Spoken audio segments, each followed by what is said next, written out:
June నెలలో మా యొక్క పిల్లల భవిష్యత్ అంతా మా యొక్క వ్యాపారం పైననే.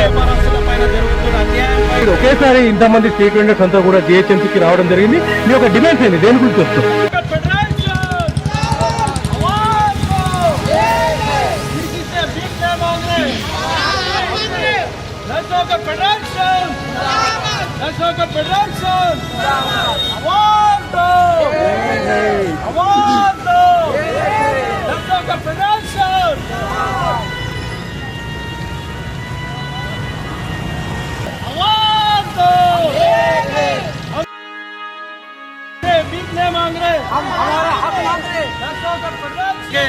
ఈరోజు మొత్తం గ్రేటర్ హైదరాబాద్ జంట నగరాల నుంచి ఈరోజు గ్రేటర్ హైదరాబాద్ మున్సిపల్ కార్పొరేషన్లో ఈరోజు మేము అందరము మా యొక్క సమస్యలని తెలియజేసే చిరు వ్యాపారస్తుల పైన జరుగుతున్న అన్యాయంపై మేము ఈరోజు మొత్తం సిటీ జంట నగరాల నుంచి హైదరాబాద్, సికింద్రాబాద్ స్ట్రీట్ వెండర్స్లో అందరం కలిసి ఈరోజు చేస్తున్నాము.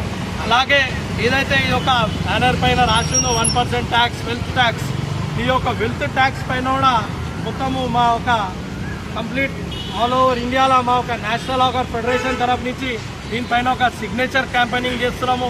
ఈ యొక్క వెల్త్ ట్యాక్స్ ఏదైతే ఉందో మన ఇండియాలో 1958లో 56లో ఇదై 2014లో మన బీజేపీ గవర్నమెంట్ వచ్చిన తర్వాత ఈ వెల్త్ ట్యాక్స్ అనేది బంద్ చేసింది. మళ్ళీ ఈ యొక్క వెల్త్ ట్యాక్స్లని మళ్ళీ ప్రారంభించాలని చెప్పేసి మేము దీనిపైన ఒక సిగ్నేచర్ క్యాంపెయినింగ్ చేస్తున్నాము. ఏదైతే మధ్యతరగతి కుటుంబాలపైన ట్యాక్స్ ఇవ్వడం బదులు ఏదైతే అదాని, అంబానీ లాంటి పెద్ద శ్రీమంతులు ఉన్నారో వాళ్ళపైన ట్యాక్స్ వేసి వచ్చే ట్యాక్స్ పైన మా ఒక వర్కర్స్ పైన, డైలీ వైజ్ వర్కర్స్ పైన దానికి ఒక ఇంప్లిమెంటేషన్ స్కీమ్స్ లాంటిది ఏదైనా తీసుకురావాలని చెప్పేసి ఇక్కడ మా ఒక చిరు వ్యాపారస్తులు, అలాగే క్లైమేట్ ప్రకారంగా మా ఒక చిరు వ్యాపారస్తులు ఈ ఎండనగా, వాననగా, దూలనగా, దున్మనగా రెక్కాడితే కానీ డొక్కాడకుండా వాళ్ళ పరిస్థితులతోటి వాళ్ళు స్వయంగా చేసుకుంటున్నారు. దీన్ని మేము చేస్తున్నాము. గౌరవనీయులైన ముఖ్యమంత్రి గారికి తెలియజేస్తున్నాం. మా యొక్క ఇంప్లిమెంటేషన్, ఈ యాక్ట్ని త్వరగా ఇంప్లిమెంటేషన్ చేసి మా యొక్క హాకర్స్కి న్యాయం చేయాలని చెప్పి ఈ సందర్భంలో మేము తెలియజేస్తున్నాం. Thank you. National worker federation భూములు మాకేనని మరలబడ్డ గానమా, తిరగబడ్డ రాగమా, మరలబడ్డ గానమా, తిరగబడ్డ రాగమా. చెప్పండి, అంటే మీరు ఒకేసారి ఇంతమంది స్ట్రీట్ వెండర్స్ అంతా కూడా జిహెచ్ఎంసీకి రావడం జరిగింది. మీ యొక్క డిమాండ్స్ ఏంటి, దేని గురించి వస్తుంది? నమస్తే, నా పేరు అఖిల్. నేను నేషనల్ ఆర్గర్ federation all India youth secretary, Secunderabad president, GHMC TVC member. ఈరోజు ముఖ్యంగా మొత్తం మన జంట నగరాలు హైదరాబాద్ మరియు సికింద్రాబాద్ నుంచి మా ఒక చిరు వ్యాపారస్తులు ఏదైతే ఉన్నారో మా సమస్య తెలియజేయడానికి మేము దరఖాస్తు పెట్టుకోవడానికి వచ్చాము. ఏదైతే మా ఒక చిరు వ్యాపారస్తుల చట్టం 2014, అలాగే మన తెలంగాణ గవర్నమెంట్ 2016 జియో 2020లో దీన్ని రూల్స్ అండ్ స్కీమ్స్ ఇచ్చేశారు. ఈ రూల్స్ అండ్ స్కీమ్స్ చేసినాక మొత్తం గ్రేటర్ హైదరాబాద్ పరిధిలో దాదాపు 1,65,000 స్ట్రీట్ వెండర్స్ కి సర్వే చేసి ఐడి కార్డ్స్ ఇవ్వడం జరిగింది. ఈ ఐడి కార్డ్స్ ఇచ్చిన తర్వాత కూడా ఈరోజు క్రాక్ డౌన్ ఏదైతే ఆపరేషన్ రూప్ పైన ట్రాఫిక్ పోలీస్ వాళ్ళు ఏదైతే మమ్మల్ని ఇల్లీగల్ గా ఎవిక్షన్ చేస్తున్నారో దాన్ని మా ఒక సంస్థ నుంచి మేము తీవ్రంగా ఖండిస్తున్నాం. మేము దీన్ని ఏదైతే దీంట్లో క్రాక్ డౌన్ స్ట్రక్చర్స్ ఏవైతే ఉన్నాయో, ఏదైతే షాప్స్ పైన, షాప్స్ బయట వచ్చిన వాళ్ళు షాప్స్ బయట ఏదైతే ఆక్యుపై చేసుకున్నారో ప్లేసెస్, వాళ్ళని తీయాలి ఇది క్రాక్ డౌన్ స్ట్రక్చర్స్ అని అంటే. కానీ మా ఒక చిరు వ్యాపారస్తులని ఎటువంటి ఇంటిమేషన్ లేకుండా మా టీవీసీ కమిటీలను కూడా సంప్రదించకుండా మళ్ళీ మమ్మల్ని ఇల్లీగల్ గా ఎవిక్షన్ చేస్తున్నారు. మేము దీన్ని తీవ్రంగా ఖండిస్తున్నాం. ఏదైతే మా స్పష్టంగా మా చట్టంలో కూడా క్లియర్ గా రాసింది section 3.3 no street vendor should evicted or relocated until the survey has done అని చెప్పి వెండింగ్ సర్టిఫికేట్ ఇష్యూ అని చెప్పేసి. కానీ ఇవన్నీ ఏది పట్టించుకోకుండా మా ఒక చిరు వ్యాపారస్తులను తీసేస్తున్నారు. మేము ఏదైతే మా సమస్యలు ఉందో మా సమస్యలను మేము ఆల్రెడీ ప్రజావాణిలో మేము మా ఒక సమస్యలను మేము ఇచ్చాం గౌరవనీయులైన ముఖ్యమంత్రి గారికి. అలాగే రేవంత్ రెడ్డి గారు కూడా మేము ఇది మా ఒక సమస్యలను ఏదైతే ఉందో ఇచ్చాము. అలాగే రాహుల్ గాంధీ గారికి మా ఒక వినతి పత్రం కూడా మా ఒక నేషనల్ ఆర్గర్ ఫెడరేషన్ తరఫు నుంచి ఇచ్చాము. రాహుల్ గాంధీ గారు వెంటనే దీనిపైన స్పందించి రేవంత్ రెడ్డి గారికి ఒక క్లియర్ గా డైరెక్షన్స్ రాసి పంపించారు, ఒక లెటర్. ఏదైతే స్ట్రీట్ వెండర్స్ దీంతో పాటుగా కూడా అంటే ఇప్పటి వరకు మీరు బాధితులు ఎంతమంది ఉన్నారు, అంటే ఎక్కడెక్కడ ఆపరేషన్ రూప్ లో భాగంగా ఎంతమంది స్ట్రీట్ వెండర్స్ ని ఖాళీ చేయించారు, ఎంతమంది బాధితులు ఉన్నారు? దాదాపు ఇప్పుడు ఒక మొత్తం జంట నగరాలు హైదరాబాద్, సికింద్రాబాద్ జంట నగరాలు దాదాపు ఒక 20,000 పైన స్ట్రీట్ వెండర్లని తీపిచ్చేశారు. తీపిచ్చి 6 నెలలు అవుతుంది. 6 నెలల నుంచి మా యొక్క చిరు వ్యాపారస్తుల పరిస్థితి చాలా దయనీయంగా ఉంది. మా యొక్క చిరు వ్యాపారస్తులు రోజువారీ రెక్కాడితే గానీ డొక్కాడని పరిస్థితుల్లో మా చిరు వ్యాపారస్తులు డైలీ వైజ్ వేజెస్ చేసుకొని వాళ్ళు బతుకుతుంటారు. వాళ్ళు అంటే ఈ యొక్క 20,000 మందిని ఏదైతే స్ట్రీట్ వెండర్స్ ని గత 6 నెలల నుంచి ఆపరేషన్ రూప్ లో భాగంగా అక్కడ నుంచి వారి ఉపాధిని తొలగించిన విషయాన్ని మీరు ఎవరైనా కమిషనర్ దృష్టికి గానీ ఎక్కడైనా ఈ యొక్క ప్రజావాణిలో కూడా కంప్లైంట్ చేశారు ఇప్పటివరకు? ఆల్రెడీ మేము దీనిపైన ఏదైతే ఉందో దీనిపైన మేము ఆల్రెడీ కమిషనర్ గారికి ఇచ్చాము. మేము అలాగే ప్రజాపాలనలో ప్రజా దర్బార్లో మేము ఇట్లా మమ్మల్ని తీపిచ్చారని చెప్పేసి ఇచ్చాము. కలెక్టర్ అందరికి ఇచ్చాము. కానీ ఇప్పటి వరకు దీనిపైన ఎటువంటి మాకు న్యాయం జరగలేదు.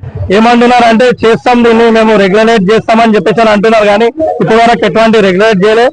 మేము ఈ మీడియా ద్వారా ఏం కోరుకుంటున్నాం అంటే గౌరవనీయ ముఖ్యమంత్రి గారిని, అయ్యా మేము ఇప్పుడు జూన్ నెలలో మా యొక్క పిల్లల భవిష్యత్ అంతా మా యొక్క వ్యాపారం పైననే ఆధారం పడి ఉన్నది. వాళ్ళ స్కూల్ ఫీజులు, కాలేజ్ ఫీజులు అన్ని దీనిపైననే మేము కట్టాలి. ఇలా మమ్మల్ని రోడ్ పాలు చేస్తే ఎలా బతుకుతామని చెప్పేసి అని మేము అడుగుతున్నాము. మా కొత్తగా వచ్చిన కమిషనర్ దృష్టికి తీసుకురావడం కోసమే మీరు అంతా కలిసినట్టుగా ఉన్నారా? ఆయన ద్వారా మీకు న్యాయం జరుగుతుందని ఎక్స్పెక్ట్ చేస్తారు? ఇప్పుడు కొత్త కమిషనర్ గారు ఎవరైతే వచ్చారో అతనికి మేము మా యొక్క సమస్యలని తెలియాలని చెప్పి తీసుకొని వచ్చాము. అలాగే మాకు ఒక న్యాయం జరుగుతుందని చెప్పేసి దీనిపైన మేము ఎక్స్పెక్ట్ చేస్తున్నాం. ఇప్పుడు ఏంటంటే ఆపరేషన్ రూఫ్ అనేది ఒక ఆర్డర్ రిలీజ్ చేసి ఆ ఆపరేషన్ రూఫ్ మీద ఏంటంటే స్ట్రీట్ వెండర్ కి డిస్టర్బ్ చేయొద్దు. ఆల్రెడీ వాళ్ళ యాక్ట్ 2014 లో ఏదైతే యాక్ట్ వచ్చిందో ఆ యాక్ట్ ప్రకారంగా ఫాలో కావాలి, కానీ దానికి ఫాలో చేస్తలేరు. ఈ ఆపరేషన్ రూఫ్ అనేది తీసి ఏం చేస్తున్నారంటే ప్రతి ఏరియాలో స్ట్రీట్ అయితే షాపింగ్ కాంప్లెక్స్ ఎక్కడైతే ఉన్నాయో వాళ్ళు ఇల్లీగల్ గా పార్కింగ్ డబ్బలు పెట్టి వాళ్ళు నడిపిస్తున్నారు. వాళ్ళ మీద ఆపరేషన్ రూఫ్ ఉంది, కానీ ఆపరేషన్ రూఫ్ స్ట్రీట్ వెండర్ మీద తీస్తున్నారు. కానీ స్ట్రీట్ వెండర్ కి ఆపరేషన్ రూఫ్ కి స్ట్రీట్ వెండర్ కి ఏం సంబంధం లేదు. దానివల్ల ఇప్పుడు ఇదే ల్యాండ్ ఆర్డర్ వాళ్ళు ఏం చేస్తున్నారంటే పిటి కేసు అనేది వీళ్ళకి బుక్ చేస్తున్నారు. పిటి కేసు ఏది బతుకు తెరువు మీద ఉన్న వాళ్ళ మీద పిటి కేసు కాదు, మందు తాగిన వాళ్ళ మీద, బస్ స్టాప్ లో న్యూసెన్స్ చేసేటోళ్ళ మీద, వాళ్ళ మీద పిటి కేసు కావాలి. కానీ ఈ స్ట్రీట్ వెండర్ని తీసుకుపోయి పిటి కేసు కిందకి బుక్ చేసి వాళ్ళ కోర్టు చుట్టూ దినమంతా కోర్టు చుట్టూ దిక్కుతున్నారు. అంటే ఇప్పుడు మున్సిపల్ వాళ్ళే ఐడి కార్డు ఇస్తున్నారు, వాళ్ళే ఫుల్ చేస్తున్నారు. ట్రాఫిక్ వాళ్ళే ఏమంటున్నారు అంటే మేము ఐడెంటిఫై కోసం కార్డు ఇచ్చినాం అంటున్నారు. ఐడెంటిఫై అంటే మీరు ఎప్పటిదాకైతే వెండింగ్ జోన్ చేయకూడదు, అప్పటిదాకా మీరు చేయలేరు. అప్పటిదాకా మీరు కార్డు కూడా రిలీజ్ చేయొద్దు. మీరు బతుకుమని కార్డు ఇస్తున్నారు ఒక సైడ్ నుంచి ఏమంటున్నారంటే లేదు బాబు ఇక్కడ మీరు బతుకోద్దు, మీరు ఎక్కడైనా వేరే దగ్గర అంటే అలా యాక్ట్ లో రూల్స్ లో ప్రతి దాంట్లో guide lines, supreme court guide lines, prime minister letter అన్ని దాంట్లో ఏమైనా చూపించారంటే ఐడియా దాంట్లో గైడ్ లైన్స్ ఇచ్చారు. రీసెంట్ గా మీరు చూసారు కమిషనర్ గారి స్టేట్మెంట్, సిటీలో ప్రతిరోజు 15,000 బండ్లకి రిజిస్ట్రేషన్ అవుతుందని చెప్పేసి అని. ఇప్పుడు 15,000 వెహికల్స్ పర్ డే రిజిస్ట్రేషన్ జరుగుతున్నప్పుడు మా చిరు వ్యాపారస్తులు కార్ ఎంత పెద్దగా ఉందో అంతే జగల మా చిరు వ్యాపారస్తులు బతుకుతున్నారు. ఇక్కడ మేము మా చిరు వ్యాపార టోటల్లీ మున్సిపల్ తరఫు నుంచి ఎస్పెషల్లీ పోలీస్ తరఫు నుంచి కంటిన్యూషన్ హరాస్మెంట్ స్ట్రీట్ వెండర్స్కి చేస్తారు. ఈరోజు మీరు ఆలోచన చేయండి, ఒక నక్సలైట్, ఒక రాడికల్స్ ఆల్రెడీ సరెండర్ అయిన తర్వాత నాకు 5 lakhs rupees 5 acres జమీన్ ఇస్తారు గవర్నమెంట్. ఒక స్ట్రీట్ వెండర్కు బతకనికి ఒక ప్లేస్ 2/3 ఒక ప్లేస్ ఇవ్వడానికి ఏం పోతుంది గవర్నమెంట్కి? ఏం లేదు అసలు. ఈరోజు సీఎం కూడా ఆలోచన చేయాలి, ఈ ప్రభుత్వం కూడా ఆలోచన చేయాలి. లాస్ట్ 10 yearsలో చూసినా మీరు కేసీఆర్ వచ్చిన తర్వాత ఫస్ట్ స్టేట్మెంట్ స్ట్రీట్ వెండర్స్కి హరాస్మెంట్ చేయవద్దు, ఫస్ట్ స్టేట్మెంట్ అనేది. ఈ సీఎం వచ్చిన తర్వాత మేము పబ్లిక్ కోసం వచ్చినా అంటే పబ్లిక్ కోసం అసలే లేదా, హైడ్రా పేరు మీద, ఈ పేరు మీద, ఆ పేరు మీద టోటల్ రోజు మాకు హరాస్మెంట్.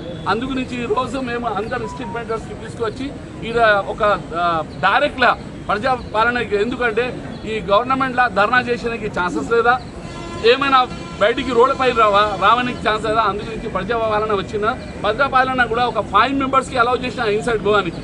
ప్రజాపాలన లేకుంటే